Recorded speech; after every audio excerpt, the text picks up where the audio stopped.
Shalom, selamat pagi, jemaat dikasihi Tuhan. Kembali kita berjumpa dalam renungan pagi. Mari pagi hari ini kembali saya mengajak kita semua untuk merenungkan firman Tuhan. Supaya melalui firman Tuhan, hidup kita akan terus dibangun. Dan kita akan terus bertumbuh, diteguhkan, dan bahkan dikuatkan dalam iman dan pengharapan. Karena firman Tuhan adalah kebenaran yang memerdekakan hidup kita. Firman Tuhan menjadi sumber kekuatan kita. Firman Tuhan jadi pedoman bagi hidup kita. Bahkan firman Tuhan juga yang akan terus menuntun dan menerangi langkah hidup kita. Ya, mari jemaat dikasih Tuhan, sebelum kita merenungkan firman Tuhan, kita akan berdoa terlebih dahulu. Bapa di surga, kembali Tuhan, pagi hari ini kami datang ke hadirat-Mu. Kami menaikkan segala puji dan hormat dan syukur atas begitu besar kasih setia Tuhan, rahmat dan anugerah Tuhan, segala kebaikan Tuhan, berkat dan kemurahan-Mu ya Tuhan, perlindungan, penyertaan, pertolongan, dan bahkan pemeliharaan Tuhan atas seluruh hidup kami. Terima kasih ya Tuhan. Dan pagi hari ini kembali kami merenungkan firman-Mu. Mari Tuhan singkapkan dan nyatakan kebenaran firman-Mu.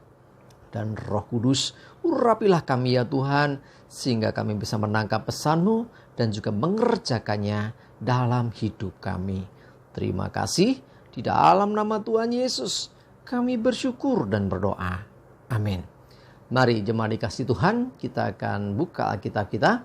Dan renungan pagi hari ini saya ambilkan dari Kisah Para Rasul 1 ayat 10 dan 11. Saya bacakan.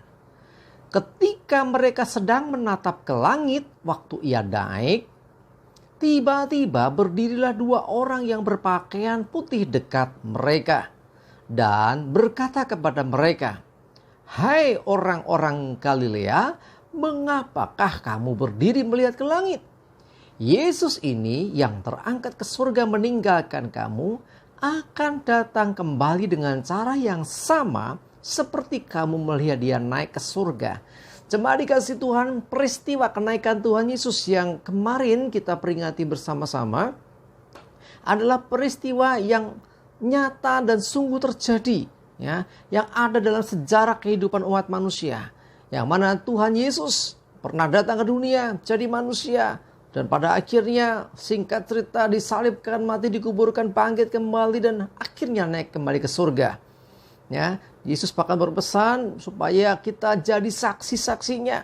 Dan Yesus juga menjanjikan bahwa dia pergi untuk menyediakan tempat bagi kita. Setelah selesai dia akan datang kembali. Nah, pada waktu Yesus naik ke surga, murid-murid menyaksikan, menatap ke langit sampai Yesus sudah gak kelihatan lagi karena tertutup awan.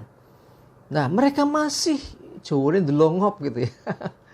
Ya, belum beranjak dari tempat. Tiba-tiba ada dua orang berpakaian putih. Itulah malaikat Tuhan. Ada di dekat mereka dan berkata kepada mereka, "Hai orang-orang Galilea, mengapa kamu berdiri melihat ke langit?"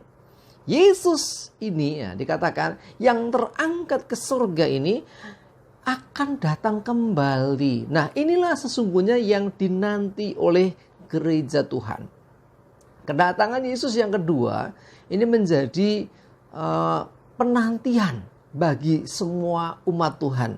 Karena kedatangan Yesus yang kedua juga adalah kepastian, bukan sekedar janji, ya, tetapi benar-benar akan terjadi. Seperti halnya pada zaman dahulu, Tuhan menjanjikan Mesias, Tuhan menjanjikan bahwa Mesias akan datang, dia akan menyelamatkan umatnya dan sebagainya. Itu pun digenapi walaupun ya prosesnya panjang sekali.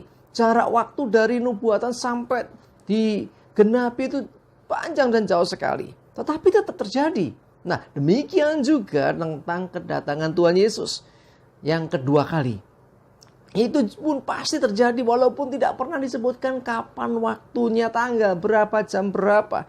Tetapi yang jelas Alkitab mencatat bahwa Yesus sendiri mengatakan itu bahwa dia akan datang kembali. Demikian juga ada kesaksian malaikat-malaikat, ya, dua orang malaikat yang berdiri dekat mereka, ya, murid-muridnya yang menatap ke langit melihat Yesus naik ke surga. Nah, jemaat dikasih Tuhan, satu hal yang penting yang harus kita perhatikan adalah bagaimana dengan kita. Siapkah kita menyambut kedatangannya? Ya, banyak orang yang nggak tahu kapan datangnya, akhirnya mereka-reka. Tidak perlu mereka-reka kapan dia datang. Yang penting pastikan kita siap menyambut dia. Ya, jadi tidak harus istilahnya bikin acara khusus penyambutan.